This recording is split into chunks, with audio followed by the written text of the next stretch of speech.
Salut à tous, on se retrouve ce soir pour l'épisode 2191 du Zap Image. On commence directement avec Achraf Hakimi, on l'a appris en début d'après-midi. Donc il est mis en examen pour viol, il est placé sous contrôle judiciaire. Achraf Hakimi par rapport à ce qu'il est accusé d'agression sexuelle, on en parle depuis quelques jours. Donc actuellement il est sous contrôle judiciaire, voilà.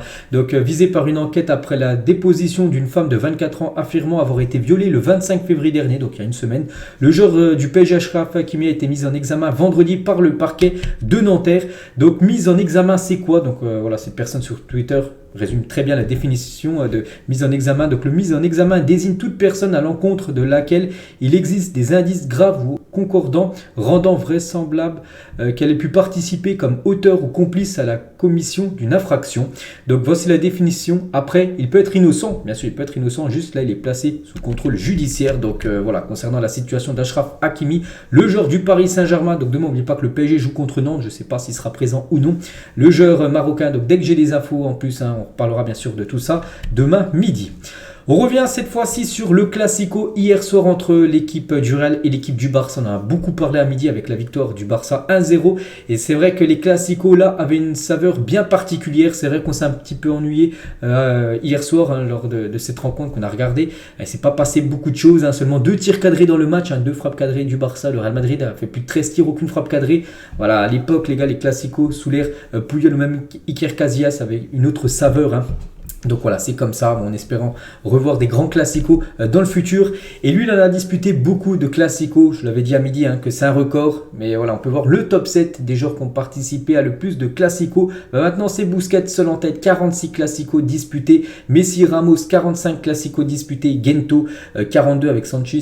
Xavi, 42 ou même Karim Benzema, 41 classicos disputés. Que ce soit Busquets et Benzema, ils vont encore en disputer 2 là cette saison s'ils jouent.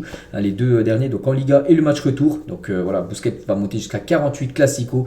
Donc voilà, que des légendes, voilà, c'est cette là, que ce soit du côté du Real ou du côté du FC Barcelone. Et côté Real Madrid, Carlo Ancelotti, nous devons répéter ce que nous avons fait hier soir, cette fois-ci au Camp Nou, que ce soit pour le match de Liga le 19 mars prochain et le 5 avril prochain à 22h. Le match retour de Coupe du Roi. Il veut en gros que son équipe joue comme elle a joué hier, mais être bien plus efficace qu'elle a été hier, parce que hier, bien sûr, elle s'est heurtée sur un gros bloc défensif de la part du FC Barcelone.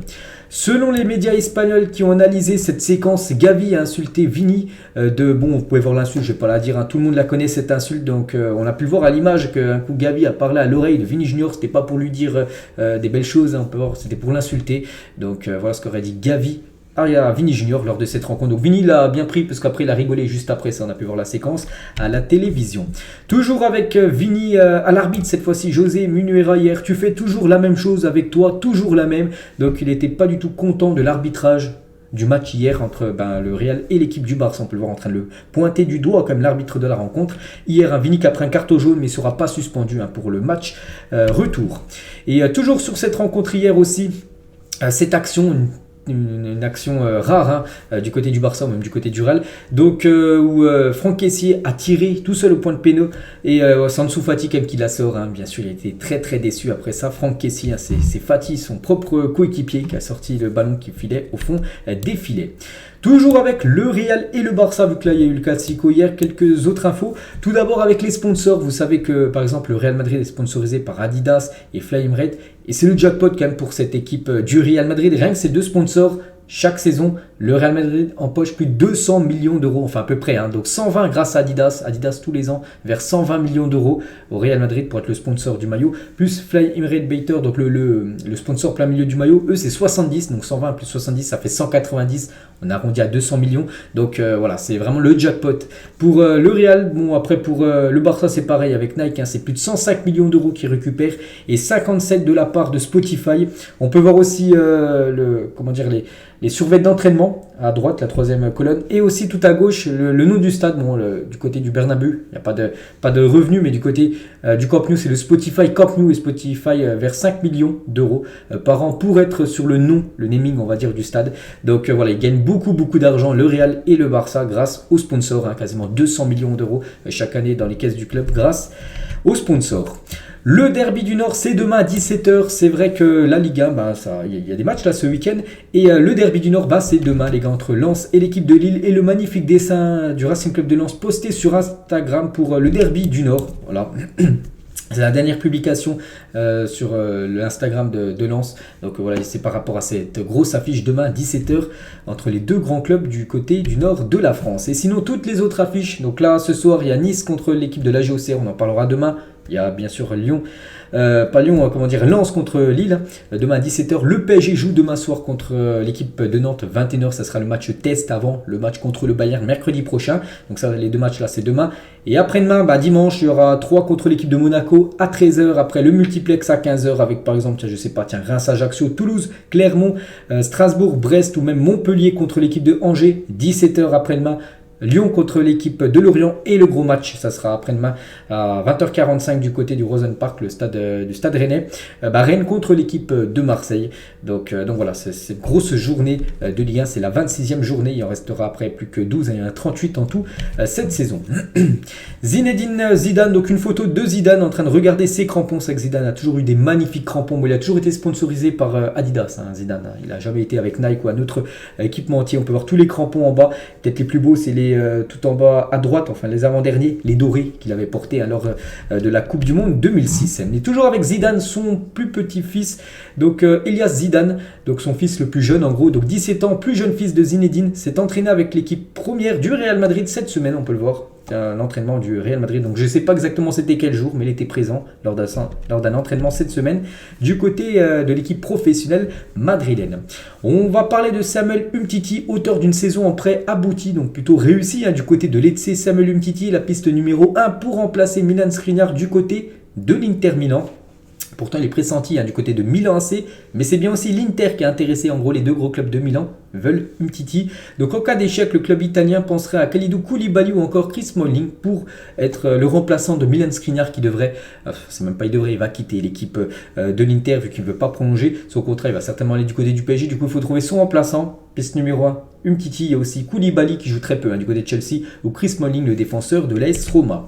On va parler de Paulo Dybala, le joueur de l'AS Roma. Il a dit: je ne me souviens pas quand mon dernier salaire a été payé, mais je sais très bien que la Juventus me donne encore de l'argent à son ancien club. Je sais qu'en avril 2023, la Juventus a la dernière possibilité de payer ses 3 millions. Sinon, mon avocat fera des demandes et pourront aller au tribunal pour récupérer cette somme parce que la Juve doit encore 3 millions d'euros à Dybala. Et cette Juventus, Turin n'a jamais payé cette somme. La Juve, et si cette somme n'est pas arrivée avant avril 2023, son avocat fera des demandes devant le tribunal pour que la Juve paye bien sûr cette somme à Paulo Dybala, nouveau joueur bien sûr de l'AS Roma depuis l'été dernier. L'agent de Gvica Kvaratskhelia, le joueur géorgien de l'équipe de Naples, donc il a dit son agent, donc son père et moi, nous sommes supporters du Barça, mais Kvara aime le Real Madrid. Je serais heureux de le voir sous le maillot du Barça, mais lui est pour le Real Madrid. Donc voilà, tout est dit dans cette image. C'est un grand fan du Real Madrid, Gvica Kvaratskhelia, c'est vrai qu'il est compliqué à dire son nom. Donc voilà, peut-être futur joueur madrilène, on verra. Après, c'est un joueur qui coûte très cher, surtout après la saison qu'il est en train de faire. Il a seulement 22 ans. Je pense que son prix actuel serait minimum 100 millions d'euros. On va parler de Léo Messi et l'équipe de Al Ittihad. Une équipe saoudienne va faire une approche pour Lionel Messi l'été prochain. Donc l'écurie saoudienne serait disposée à lui offrir un salaire d'environ 90 millions d'euros par an.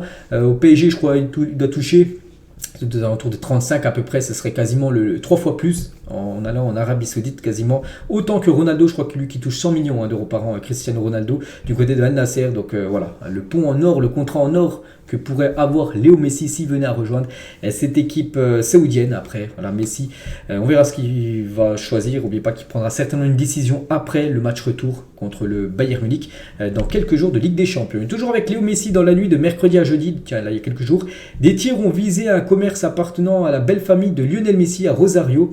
Donc en gros la famille d'Antonella, sa femme. Donc un message d'apparence menaçant mentionnant le joueur du PSG a également été trouvé d'après les autorités argentines.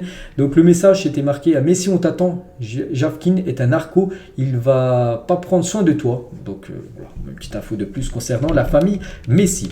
On va parler de Martinez sur Kylian Mbappé. Donc Mbappé, je lui ai dit de se relever, de regarder devant et de ne pas rester au sol, mais d'être fier du match qu'il venait de faire. Donc ça c'est après la finale de la Coupe du Monde. La vérité c'est qu'il m'a mis 4 buts en finale, 3 buts dans le cours du jeu et un but lors de la séance des tirs au but. C'était à moi d'être au sol, il a perdu une finale de mondial, c'est normal d'être effondré.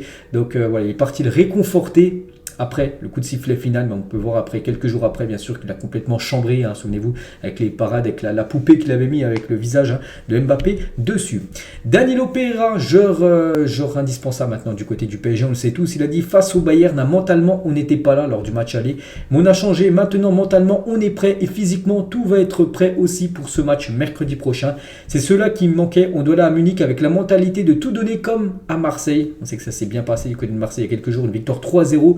Après, est-ce que ça sera la même du côté du Bayern? Pas sûr, mais bon, de toute façon, le PSG n'a pas le choix. S'ils veulent se qualifier, il faudra absolument s'imposer du côté de Munich mercredi. Hakan Çalhanoğlu, il a dit « Je me sens sous-estimé, je ne pense pas être loin des noms cités, Modric, Kevin De Bruyne, Casemiro, même Pedri, parmi les meilleurs milieux au monde. » Donc il a dit à mon poste « Je fais partie des 5 meilleurs joueurs européens. Je dis cela avec humilité, mais avec conscience. » Donc d'accord avec le Turc, c'est vrai que c'est un très bon joueur. Pour ça, on peut peut-être le considérer en joueur sous-côté, un joueur qu'on parle peu comme Çalhanoğlu. On parle beaucoup de Modric, De Bruyne, tout ça, Casemiro, mais très peu de Çalhanoğlu. Et lui, il se considère d'être dans le groupe de ce cercle des meilleurs joueurs, meilleurs milieux au monde. Et oui, il peut bien sûr faire partie de ces joueurs, peut-être parce qu'il joue du côté de l'Inter, qui reste bien sûr une belle équipe, mais bon, c'est vrai qu'on parle beaucoup de PSG, Barça, Real, City, Manchester, c'est vrai qu'on parle peut-être un peu moins de cette équipe de l'Inter, ou bien sûr Rayona, le joueur turc. Gvardiol, il a dit mon objectif dans ma carrière est de jouer en première ligue. Mon agent m'a dit que Chelsea était extrêmement intéressé. Leipzig a dit qu'il ne voulait pas me vendre. J'ai vraiment eu du mal à prendre cette décision, mais nous n'avons pas conclu d'accord. Donc voilà, donc tout est dit. Donc lui déjà son rêve c'est de jouer du côté du championnat anglais, mais Leipzig a dit qu'il ne voulait pas le vendre. Donc voilà, en gros il est un peu bloqué par Leipzig. Bon, c'était l'été dernier, pas sûr que Leipzig va encore le bloquer là cet été. Je pense qu'il sera vendu. Et lui son rêve c'est de jouer du côté de la première ligue. Après le club, on ne sait pas. On sait que Chelsea le voulait l'été dernier. Le jour où Adebayor traversait tout le terrain pour célébrer juste devant ses anciens supporters Arsenal, incroyable, c'était lors d'un match Manchester City Arsenal, et il venait de marquer Adebayor, joueur de City à l'époque, 1 ou 2 ans avant, il jouait du côté d'Arsenal, et donc il avait marqué sur le but, il avait traversé tout le terrain pour aller fêter son but devant les supporters de Arsenal. On peut voir aussi les supporters de City juste à côté qui étaient en train de chambrer les supporters des Gunners, et regardez, il avait reçu, je sais pas, il lui avait balancé des sièges dessus, parce qu'il avait complètement chambré quand même ses anciens supporters du côté des Gunners. On va parler de l'équipe de Reims, et avec 17 matchs consécutifs sans défaite, c'est incroyable comme cette équipe, enfin cette série de Reims. Donc Reims est l'équipe qui a la série d'invincibilité la plus élevée parmi les 5 grands championnats. Ils font mieux que City, que la Juve, que le Barça, que n'importe quelle équipe, incroyable. Donc les Rémois sont suivis par Brentford, 11 matchs d'affilée sans perdre, le Naples et Nice, 8 matchs d'affilée sans perdre, ainsi que l'Atlético, 7 matchs d'affilée sans perdre. Donc Reims, c'est 17 matchs d'affilée sans perdre, c'est bien sûr la série la plus longue de l'histoire de Reims, et c'est là actuellement la série la plus longue dans les top championnats en Europe. On va parler de Nice qui déconseille à ses supporters d'effectuer le déplacement pour la rencontre du 8e de finale de Ligue Europa Conférence face au Sheriff Tiraspol en raison des tensions avec la Russie. Voilà, donc voilà. Bon, après, est-ce que les supporters écouteront ce que dit le club? Je ne sais pas. C'est vrai que le Sheriff Tiraspol, je ne sais plus trop où c'est, peut-être en Moldavie si je ne me trompe pas. Donc voilà, ils déconseillent à leurs supporters d'aller du côté de Sheriff Tiraspol pour soutenir l'équipe de Nice. La sélection espagnole il y a quelques années avec David Silva et David Villa, bien sûr c'est quand l'Espagne dominait le football européen, même le football mondial, avec, n'oubliez pas, 2 euros et une Coupe du Monde en l'espace de 6 ans, incroyable ce qu'a réalisé l'Espagne. Marion Bartoli sur l'élimination de l'OM, elle a dit c'est honteux, Alexis Sanchez, le gars est payé 300 000 euros par mois et il est incapable de tirer un penalty contre un gardien de Ligue 2. On est la risée de la France. C'est vrai que ça a beaucoup fait parler cette élimination honteuse, on peut dire, de Marseille contre l'équipe de Annecy, c'était mercredi soir. Raúl Mendes, le fils de Ronaldinho, j'en ai parlé à midi, que le fils de Ronaldinho appartient maintenant au FC Barcelone, il va jouer avec les U19, il a dit « Je suis très heureux et reconnaissant pour cette grande opportunité Visca Barça ». Donc maintenant, à lui de faire ses preuves avec l'équipe U19, peut-être on le verra bientôt avec le Barça Athlétique, puis peut-être après avec le Barça premier, enfin l'équipe professionnelle dans le futur. Steven Gerrard aurait suscité l'intérêt du PSG en tant que potentiel remplaçant de Christophe Galtier. Donc Galtier, bon, pour l'instant, à l'instant T, là, il n'est pas sur la sellette. Après, tout dépendra quand même du match retour contre le Bayern. C'est vrai que s'il y a élimination du PSG contre le Bayern, bah, le premier accusé, ça va être encore le coach. Donc Galtier qui pourrait être licencié. Donc on parle beaucoup de, j'ai entendu Mourinho, j'ai entendu Thomas Tuchel, Zidane en rumeur. Et aussi une rumeur, Steven Gerrard, qui pourrait peut-être être sur le banc parisien. Donc voilà, pour l'instant, rien de fait. Ça reste bien sûr, on verra dans le futur. Drogba et Florent Malouda à l'époque du côté de Chelsea, quand Chelsea rayonnait, parce que Chelsea actuellement ne rayonne plus du tout. Donc voilà, le grand attaquant Didier Drogba avec le français Florent Malouda lors des grandes années, bien sûr, des Blues de Chelsea. On va parler de ce joueur aussi, tiens, un joueur qu'on parle peu, les gars, vu qu'il joue du côté de Fribourg. Il s'appelle Vincenzo Grifo, c'est un joueur italien. Il a des magnifiques stats cette saison du côté de Fribourg. C'est 30 matchs, toutes compétitions confondues, comme 14 buts et 5 passes D. Donc en gros décisif sur 19 buts en 30 matchs joués. Donc voilà, vraiment belle saison de la part de l'Italien. Et on finit cet épisode ce soir avec quel joueur pensez-vous en premier en voyant ce maillot du Barça. C'était dans les années 2010, 2011, 2012 à peu près, je ne sais plus exactement la date. Donc ce maillot bleu et rouge, voilà. Donc moi j'ai pensé directement à Eto'o. Peut-être vous avez pensé, je sais pas, Zlatan qui l'a porté, à Messi, Iniesta, Xavi, j'en sais rien. Moi j'ai pensé directement à Samuel Eto'o dès que j'ai vu ce maillot. Donc voilà les gars, ce qu'il y avait à dire ce soir. J'espère que ça vous a plu. On se retrouve demain midi pour le prochain numéro. Bonne soirée à vous et à demain.